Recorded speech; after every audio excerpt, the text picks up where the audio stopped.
근데 영적인 눈으로 볼 때 계시록에 있는 말씀을 우리가 들을 수밖에 없습니다. 너희는 참 가난하다. 참 불쌍하다. 너희는 스스로 부자라고 생각하지만 아니야. 너희처럼 가난한 사람이 없다. 그렇게 하나님이 교회들에게 말씀하십니다. 옆에 앉은 사람 한번 보세요. 가난한지 부유한지. 옷 어떻게 입었는가 보라는 뜻이 아니에요. 좋은 화장품 발랐는가 보라는 뜻이 아니죠. 영적으로 애인가 성숙한 그리스도인인가. 하나님의 보물들로 많이 가진 사람인가? 하나님의 보물은 하나도 없고 세상 것만 잔뜩 등에 짐지고 살아가는 사람인가? 보라는 얘기죠. 다 같이 봅시다. 누구든지 anyone이에요. 누구든지 세상적으로는 부유하지만 누구든지 하나님께 대하여 이렇게 가난한 사람은 누구든지 다 이런 운명을 살게 될 것이다. 누구든지 순간 죽을 것이다. 신기루를 좇는 인생, 순간적인 것들, 영원한 것을 생각지 못하고 영원하고 참된 하나님의 뜻, 아버지의 뜻을 저버리고 살아가는 사람 누구든지 다 이런 운명을 갖게 될 것이다. 22절을 다 같이 한번 읽어봅시다.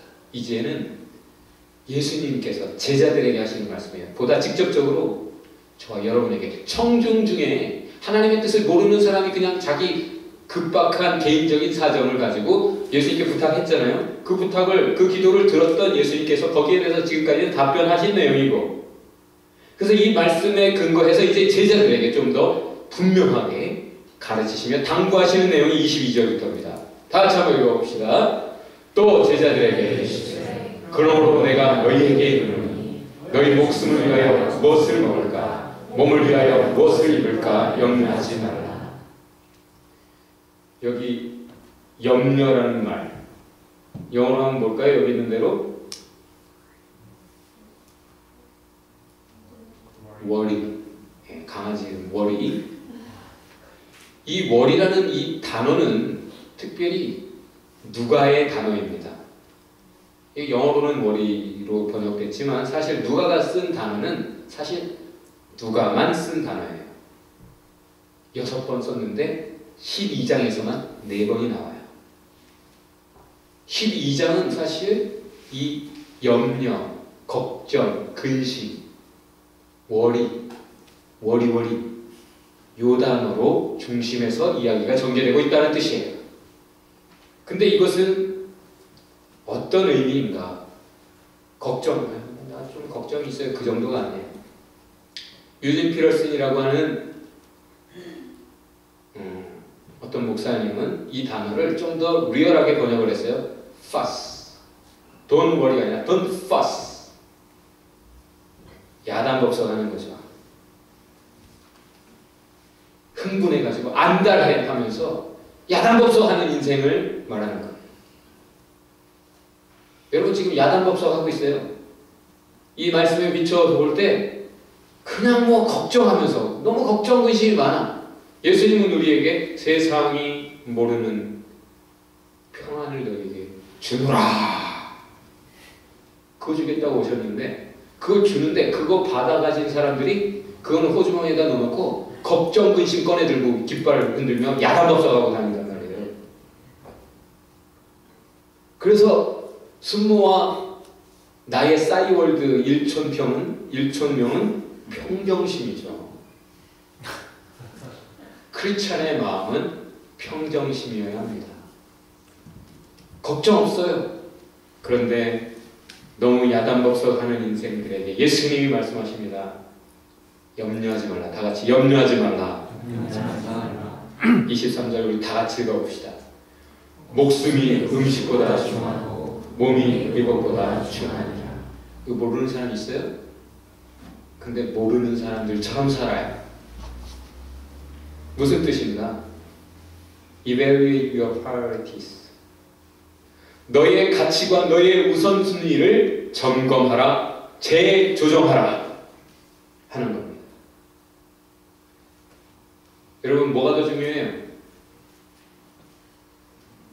24절을 다 같이 한번 읽어봅시다. 까마귀를 생각하라. 심지도 아니하고 거두지도 아니하며 골방도 없고 창고도 없으되 하나님이 기르시나니 너희는 새보다 얼마나 더 귀하냐. 우리 집에서 이렇게 보다 보면 한 겨울철에는 한 저녁 4시쯤 되면 까마귀들이 퇴근해요. 쫙 다운타운 방향에서 딱 이 웰링턴 방향으로 까맣게 떼지어서 쫙 몰려서 얼마나 많은지 몰라요. 야, 쟤들 뭐 먹고 사냐 싶을 정도로. 요즘은 제가 그 퇴근 시간을 몰라요. 근데 그 많은 까마귀들이 무능력합니다. 할 수 있는 게 없어요. 그런데 잘 먹고 잘 살아요. 예수님 오늘 하시는 말씀이 그거예요. 우리도 무능력하다는 거예요. 그런데 능력 있는 사람들처럼 계획하고 능력 있는 사람들처럼 노력하고 능력 있는 사람들처럼 자기가 뭔가 하면 뭐가 될 줄 알고 자신감 가지고 살아간다는 말이죠. 여러분, 오바마가 대통령 뽑히기 위해서 외쳤던 구호를 기억해요? Yes, we can. 우리는 할 수 있다는 거예요. 그런 구호는 누구나 막 가슴이 뜨거워지는, 인간이라면 듣고 싶은 구호예요. 슬로건이. 그 말 듣고 마음에 들어서 뽑았어요. Yes, we can. What?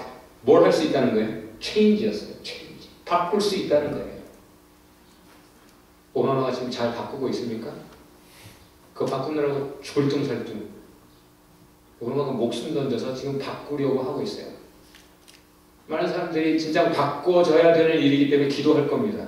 그래서 하나하나 바꿔지고 있는 것들이 정말 있긴 있어요. 근데 자기 힘으로 하려니까 정치 생명이 위태로워요. 늘 위태로워요.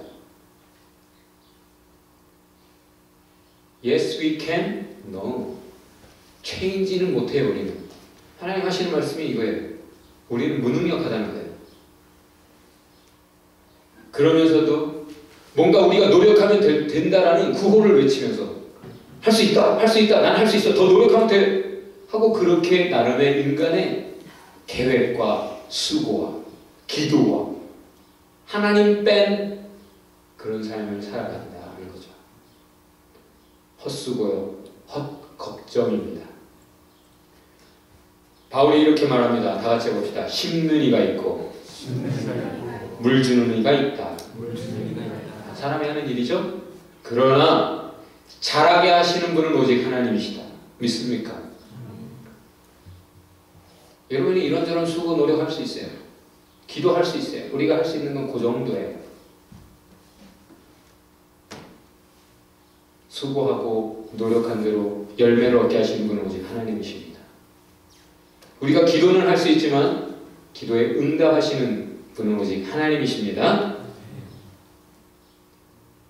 어제 어떤 자매가 저에게 전화했어요. 왜 하나님이 우리를 사랑하시는데 왜 고난을 주실까요?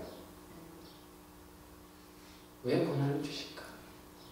나도 고민을 다시 해봤어요. 물론 기존에 답이 있어요. 그러나 이번에 다시 고민을 해봤어요. 근데 지금 현재 한 며칠간 저랑 아주 깊은 상담을 한 사람이 몇 명 있어요. 우리 교회에. 근데 그거 보니까 그들은 그 고난을 통해 깊어졌대요. 얼마나 믿음이 자랐는지 몰라요. 여러분, 집 떠나면 알게 되죠. 집이 편하구나. 홈스테이 하면서 눈칫밥 먹어보면 알게 돼요. 엄마 아빠가 날 먹여 주신 그 밥이야말로 참 맛있었더라. 정말 고생을 해보면 사람이 참 가치에 대해서 눈을 뜨게 되죠. 그것을 통해 성장하고 성숙할 수 있도록 고집스럽게 가면은 그냥 어느 정도는 내버려 두시는 것 같아요. 하나님. 그래서 스스로 고난을 많이 경험해요. 자기의 부족 때문이기도 하고 자기가 그렇게 영원했던 바기 때문에 그냥 내버려 두면 사람이 그 길로 가서 이런저런 고난을 경험하면서 철이 들어 돌아